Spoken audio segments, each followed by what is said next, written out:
যদি কারোর chronic pancreatitis থেকে থাকে তাহলে সেক্ষেত্রে তার খাদ্য তালিকার মধ্যে বেশ কিছু পরিবর্তন আনতে হবে।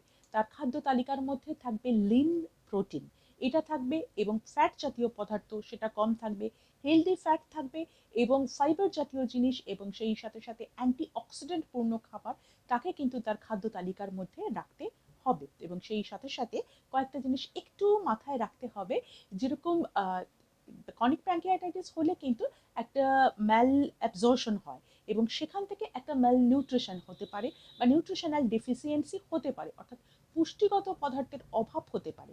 সেটা ভিটামিনের ক্ষেত্রে হতে পারে, মিনারেলের ক্ষেত্রে হতে পারে।